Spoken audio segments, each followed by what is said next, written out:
আসসালামু আলাইকুম। সংবাদে আপনাদের সবাইকে স্বাগত জানাচ্ছি। আমি ফিরোজ তোহা। শুরুতেই সংবাদ শিরোনাম। বাংলাদেশের সর্বশেষ গুরুত্বপূর্ণ আপডেট সংবাদ আপনাকে স্বাগত। শুরুতেই সংবাদ শিরোনাম, পরে বিস্তারিত। শুরুতেই জানাবো, ডালিমের পর ইলিয়াসের লাইভে আসছেন কর্নেল রাশেদ চৌধুরী। সম্প্রতি প্রবাসী সাংবাদিক ইলিয়াস হোসেনের লাইভের টক শোতে কথা বলেছেন দীর্ঘদিন পলাতক থাকা বীর মুক্তিযোদ্ধা লেফটেন্যান্ট কর্নেল অবসরপ্রাপ্ত শরীফুল হক ডালিম বীর বিক্রম। এবার শেখ মুজিবুর রহমান এবং তার পরিবারকে হত্যার দায়ে অভিযুক্ত আরেক আসামি লেফটেন্যান্ট কর্নেল অবসরপ্রাপ্ত এম এ রাশেদ চৌধুরীকে লাইভে আনার ঘোষণা দিয়েছেন ইলিয়াস হোসেন। এরপর জানাবো, কোনো ফ্যাসিবাদ সরকারকে সুযোগ না দেওয়ার পরামর্শ মাহমুদুর রহমানের। কোনো ফ্যাসিবাদ সরকারকে আগামীতে আর সুযোগ না দেওয়ার জন্য দেশের মানুষের প্রতি আহ্বান জানিয়েছে আমার দেশ পত্রিকার সম্পাদক মাহমুদুর রহমান। জানাবো, ১৯৭১ সালে পাকিস্তানি সেনাবাহিনী জামাতকে দেশপ্রেমিক বলেছিল বললেন দুদু। বিএনপির ভাইস চেয়ারম্যান শামসুজ্জামান দুদু বলেছেন, স্বাধীনতা বিরোধী শক্তি আর ফ্যাসিবাদী সহযোগীরা মিলে গণতন্ত্র লুটেপুটে নষ্ট করেছে। যারা গত ১৬ বছর শেখ হাসিনার অবৈধ নির্বাচনকে বৈধতা দিয়েছে, এমন একটি রাজনৈতিক দলের মেরুকরণের গণতন্ত্র পরিপুষ্ট হবে না। আজ বৃহস্পতিবার ২৩শে জানুয়ারি সকালে ঠাকুরগাঁও জেলা বিএনপির আয়োজনে জেলা শিল্পকলা অডিটোরিয়ামে সাংগঠনিক সভায় সব মন্তব্য করেছেন দুদু। এদিকে ছাত্রদের প্রতিনিধি সরকারে রেখে নির্বাচন মানবে না রাজনৈতিক দলগুলো, বললেন মির্জা ফখরুল। বিএনপির মহাসচিব মির্জা ফখরুল ইসলাম আলমগীর বলেছেন, ছাত্ররা রাজনৈতিক দল গঠন করার পরও যদি সরকারে তাদের প্রতিনিধি থাকে তাহলে সরকার নিরপেক্ষ থাকতে পারবে না। তারা যদি সরকারে থেকেই নির্বাচন করে তাহলে তো রাজনৈতিক দলগুলো সে বিষয়টি মেনে নেবে না। আজ বিবিসি বাংলাকে দেয়া এক সাক্ষাৎকারে মির্জা ফখরুল ইসলাম এসব কথা বলেছেন। এদিকে সাভারে পুরোহিতের জমি দখলের চেষ্টা, বাড়িতে ঢুকে ভাঙচুর, লুটপাটের অভিযোগ। ঢাকার সাভারের আশুলিয়ায় জমি সংক্রান্ত বিরোধের জেরে এক হিন্দু পুরোহিতের বসতবাড়িতে ঢুকে হামলা, ভাঙচুর ও লুটপাটের অভিযোগ পাওয়া গেছে। এই ঘটনায় মঙ্গলবার আশুলিয়া থানায় মামলা করেছে ভুক্তভোগী সন্তোষ চট্টোপাধ্যায়। হামলায় অভিযুক্তরা হলেন মোহাম্মদ জাহাঙ্গীর আলম, মোহাম্মদ মনির হোসেন, মোহাম্মদ সানোয়ার হোসেন, সাইফুল ইসলাম, শামীম হোসেন ওরফে বাবু, মোহাম্মদ রকি, মোহাম্মদ জোয়েল, কাননবালা সরকার, দীপক মণ্ডল, দিলীপ মণ্ডল সহ অজ্ঞাত আরও ৪-৫ জন। তারা সবাই সাভারের আশুলিয়ার মির্জানগর এলাকার বাসিন্দা। এবং সর্বশেষ জানাবো, সিরিয়ার পলাতক প্রেসিডেন্ট বাশার আল আসাদের বিরুদ্ধে এবার গ্রেপ্তারি পরোয়ানা জারি করল ফ্রান্স। সিরিয়ার ক্ষমতাচ্যুত প্রেসিডেন্ট বাশার আল আসাদের বিরুদ্ধে যুদ্ধ অপরাধের দায়ে এমন অভিযোগ এনে এমন পদক্ষেপ নিয়েছেন দুইজন ফরাসি ম্যাজিস্ট্রেট। আজ ফ্রান্সের বিচারিক কর্তৃপক্ষের একটি সূত্রই খবর নিশ্চিত করেছে, খবর রয়টার্সের। প্রিয় দর্শক, এতক্ষণ শুনছিলেন সংবাদ শিরোনাম, এবারে বিস্তারিত।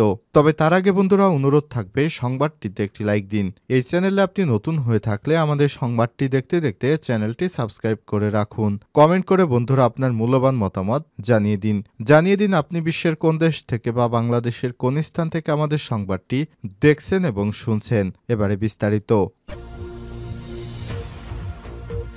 ডালিমের পর ইলিয়াসের লাইভে আসছেন কর্নেল রাশেদ চৌধুরী।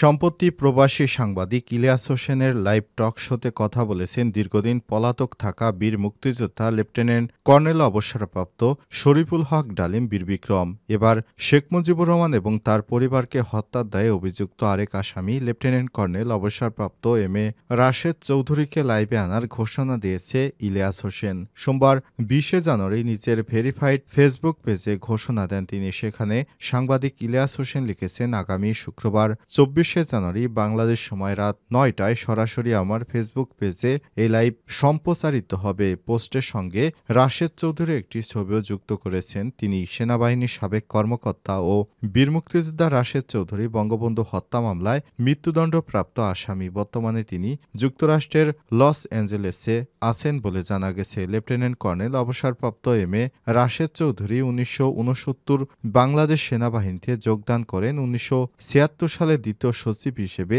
জেদ্দায় বাংলাদেশ মিশনের দায়িত্ব পান। Nairobi Thailand, Libya Germany, Kuala Lumpur Brasilia Nigeria ও কানাডায় কূটনৈতিক মিশনে নিয়োজিত ছিলেন তিনি। ১৯৯৬ সালে আওয়ামী লীগ সরকার ক্ষমতায় আসলে টোকিওতে কূটনৈতিক হিসেবে নিযুক্ত হন তিনি। তখন তাকে ঢাকায় ফেরার নির্দেশ দেয়া হলে দেশে ফিরে না এসে যুক্তরাষ্ট্রে চলে যান তিনি। পরে তাকে বরখাস্ত করা হয়। সে সময় সরকার চাঁদপুর জেলার হাজীগঞ্জ উপজেলায় রাশেদ চৌধুরী ১.১৫ একর জমি জব্দ করে। শেখ মুজিবুর রহমানের হত্যাকাণ্ডের ২৩ বছর পর ১৯৯৮ সালে নিম্ন আদালতের রায়ে অন্য আসামিদের সঙ্গে পলাতক অবস্থায় রাশেদ চৌধুরীকে মৃত্যুদণ্ডের আদেশ দেওয়া হয়। ২০০৯ সালে ১৮ নভেম্বর উচ্চ আদালত ১২ জন কর্মকর্তার মৃত্যুদণ্ড বহাল রাখে। ২০১০ সালে ফাঁসির দণ্ডপ্রাপ্ত ৬ জনের রায় কার্যকর হলে রাশেদ চৌধুরী সহ নিজেকে পলাতক অন্যদের মৃত্যুদণ্ড কার্যকর হয়নি। রাশেদ চৌধুরী মার্কিন যুক্তরাষ্ট্রের রাজনৈতিক আশ্রয়ে নিজেকে নিরাপদে রাখতে সক্ষম হন। রাশেদ চৌধুরীকে ফেরত আনতে বাংলাদেশের তৎকালীন আওয়ামী লীগ সরকার আনুষ্ঠানিকভাবে মার্কিন যুক্তরাষ্ট্র সরকারের সঙ্গে বারবার যোগাযোগ করেও ব্যর্থ হয়। উল্লেখ্য, গত ৫ই ডিসেম্বর মেজর অবসরপ্রাপ্ত শরীফুল হক ডালিমকে লাইভে এনে ব্যাপক আলোড়ন সৃষ্টি করেছেন ইলিয়াস হোসেন। নিজের ইউটিউব চ্যানেলে প্রচারিত টক শোটি ইতিমধ্যেই ভাইরাল হয়েছে। সেখানে বাংলাদেশের মহান মুক্তিযুদ্ধের ইতিহাস ও ৭৫-এর ১৫ আগস্টের নেপথ্যের ইতিহাস তুলে ধরেন বিদেশে নির্বাসিত সাবেক এই সামরিক কর্মকর্তা। কোনো ফ্যাসিবাদ সরকারকে সুযোগ না দেওয়ার পরামর্শ মাহমুদুর রহমানের। কোনো ফ্যাসিবাদ সরকারকে আগামীতে নির্বাচনে সুযোগ না দেওয়ার জন্য দেশের মানুষের প্রতি আহ্বান জানিয়েছেন আমার দেশ পত্রিকার সম্পাদক মাহমুদুর রহমান। বৃহস্পতিবার ২৩শে জানুয়ারি শেখ হাসিনার ছেলে সজীব ওয়াজেদ জয়কে অপহরণ ও হত্যাচেষ্টা মামলায় ৭ বছরের কারাদণ্ডের রায়ের বিরুদ্ধে করা আপিল শুনানি শেষে আহ্বান জানান তিনি। মাহমুদুর রহমান বলেছেন, শেখ হাসিনার বিদায় হয়েছে, বাংলাদেশের জনগণকে এখান থেকে শিক্ষা নিতে হবে। কোনো ফ্যাসিবাদ সরকারকে উঠতে দেবেন না। এ সময় তিনি বলেছেন, এই মামলাটি হয়েছিল শেখ হাসিনার পুত্রকে নিয়ে। এমন শতাধিক মামলা আমার বিরুদ্ধে হয়েছে। বিগত দিনে আমার সহকর্মী বিন্দুরা অনেক মিথ্যা মামলার শিকার হয়েছে বলেও জানান মাহমুদুর রহমান। মাহমুদুর রহমান বলেছেন, বিগত সরকার আমাদের এভাবে বিভিন্ন রকম মিথ্যা মামলা দিয়ে হয়রানি করত। বিগত ফ্যাসিস্ট সরকার দেশের মানুষকে যেভাবে জিম্মি করে রেখেছিল, নানা রকম মিথ্যা হয়রানিমূলক ষড়যন্ত্র মামলা দিয়ে আমাকে দেশ থেকে বিতাড়িত করেছিল। কুষ্টিয়ার আদালতে আওয়ামী লীগের সশস্ত্র ক্যাডার বাহিনী দিয়ে আমার উপর হামলা করেছিল। শুধুমাত্র দিল্লির বিরুদ্ধে কথা বলার কারণেই এমন হয়রানিমূলক কর্মকাণ্ড আমার সঙ্গে করা হয়েছিল বলে অভিযোগ করেছেন মাহমুদুর রহমান। মাহমুদুর রহমান মান্না বলেছেন, আগামী দিনে ছাত্র জনতার অভ্যুত্থানে যে আন্দোলন সংগঠিত হয়েছে, যে নতুন বাংলাদেশের স্বপ্ন দেখছি, এখানে কোনো ফ্যাসিবাদের ঠাঁই দেয়া হবে না। বাংলাদেশের আপামর জনগণকে তিনি ফ্যাসিবাদের বিরুদ্ধে রুখে দাঁড়াতে এবং আওয়ামী লীগকে নির্বাচনে অংশগ্রহণ করতে না দিতে আহ্বান জানিয়েছেন। আজ তিনি তার মামলার বিষয়ে শুনানি শেষে সাংবাদিকদের সঙ্গে আলাপকালে এমন কথা জানিয়েছেন আমার দেশ পত্রিকার সম্পাদক মাহমুদুর রহমান। ১৯৭১ সালে পাকিস্তানি সেনাবাহিনী জামাতকে বলেছিল তারা দেশপ্রেমিক, বললেন দুদু। বিএনপির ভাইস চেয়ারম্যান শামসুজ্জামান দুদু বলেছেন, স্বাধীনতা বিরোধী শক্তি আর ফ্যাসিবাদ মিলে বাংলাদেশটাকে ধ্বংস করে দিয়েছে। বৃহস্পতিবার ২৩শে জানুয়ারি সকালে ঠাকুরগাঁও জেলা বিএনপির আয়োজনে জেলা শিল্পকলা অডিটোরিয়ামে সংগঠিত সভায় এমন মন্তব্য করেন তিনি।